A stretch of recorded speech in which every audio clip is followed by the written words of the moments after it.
just about sailing, June 2019. This is the one where I move Serenity to be nearer to me, which is what I talked about last time. Obviously, quite a lot of logistics involved. Need to get a cradle, move the cradle to where I am, then move Serenity.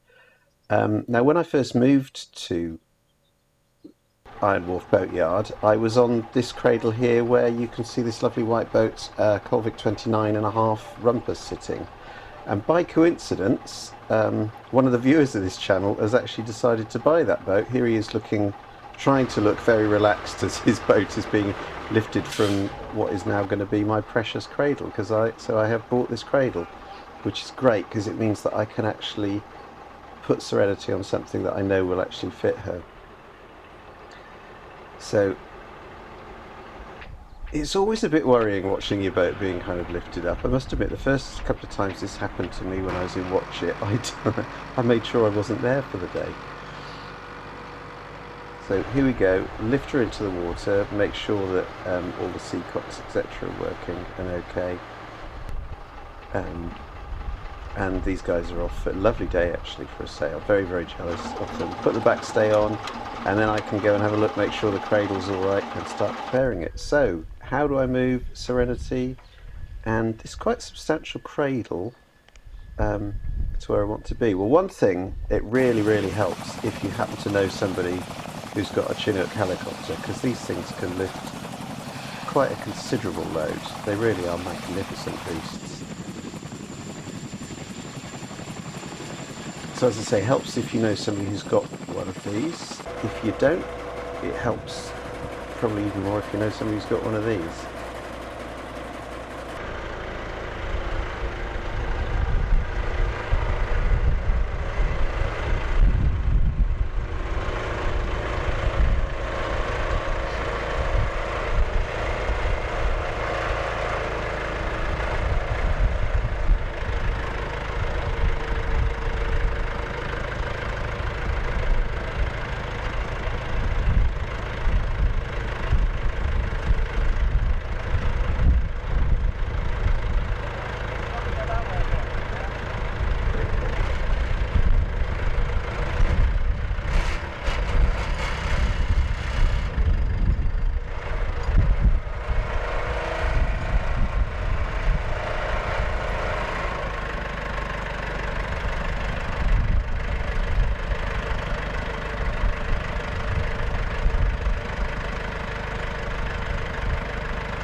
So there you go, that's actually nice and level. I'm very pleased with that.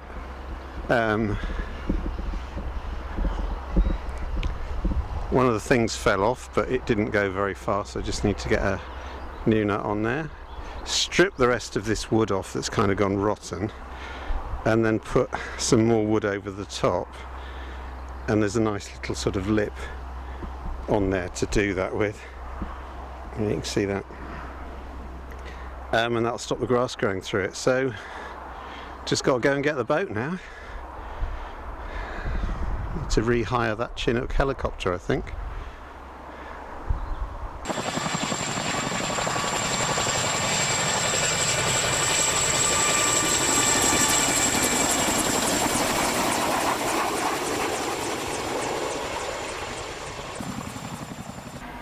Right, so I couldn't get the Chinook back, so I hired a local company, well, local to Kent anyway, HJ Logistics. I'll put a link to their websites down below.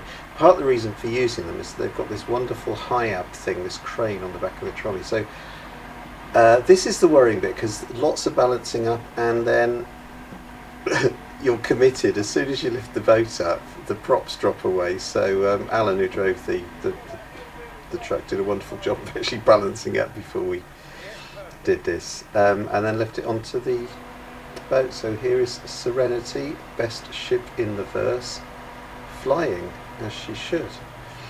And what you'll notice here, by the way, is yes, that is the Cradle. That is Serenity's Cradle we're lowering her into. For lots of reasons which I won't go into, we actually went and picked up the Cradle from the farm and felt that it was best to actually transport her on that so that we could link the two together, and it turned out to be the right thing to do. But in the meantime, I had managed to take off all the old wood, take out the old screws, and actually fix it up and so on. So here is Serenity having been loaded up on her way out. And part of the reason for showing this video actually is, as well as waving goodbye to Serenity, is have a look at how close Alan driving gets to that blue van. And the reason for showing this is that Alan, another Alan who owns that van, was standing right next to me, and he is going to start his own YouTube channel, by the way, so more details on that at some point. Look how close he gets. But Alan was just so cool as a cucumber, just saying, oh, it's all right, he's a professional, and he cleared it by about 2 centimetres, so that's fine. Now, I wasn't going to follow Serenity because it's too nerve-wracking, but I thought I would. So here you can see her going underneath this tunnel. Very important when you do talk to anybody, and they'll go through this when you talk to HJ, if that's who you decide to use at any point. Get all the heights sorted out, because I'd actually put the cross trees poking up a little bit, and they had to be adjusted so they were laying down to make sure the heights were all in spec. So here we go. So my plan here was to overtake and then rush back to where she's going and actually get some video of her sort of arriving. It's really weird seeing a boat on a lorry, by the way. Very, very strange. But that was as much of it as I could bear. But I got the camera out a little bit late and missed her coming up the driveway. So here is Serenity arriving at her new home. Hopefully it won't be her new home for as long as her old one. And you can see here the Cradle being lifted up at the same time as the boat, which was just right, and me getting the ladder out of the way.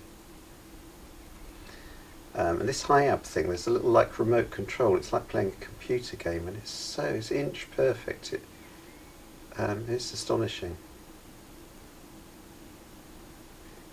So Serenity and the Cradle going back, and actually it gave us the chance, because we actually wanted to move it 6 inches over to the port side, which we did as well. So you can see it just going to that side, and there she is in a new home. Now, she was absolutely perfect there, but I decided I wanted a bit more adjustment in the acros, so we spent ages readjusting things, getting things sorted out, and I pushed her up a little bit. So here she is. So this is Serenity's new home for a while. I'm hoping that next time we can actually, I'd like to do some epoxy work. I'd actually quite like to get the through holes done. I might do an episode just on putting the composite through holes in and actually do something interesting. Although watching boats flying around on cranes, that's good enough fun, isn't it? So anyway, thanks for your patience. See you in July, and maybe I'll get more than one out in July. I don't know.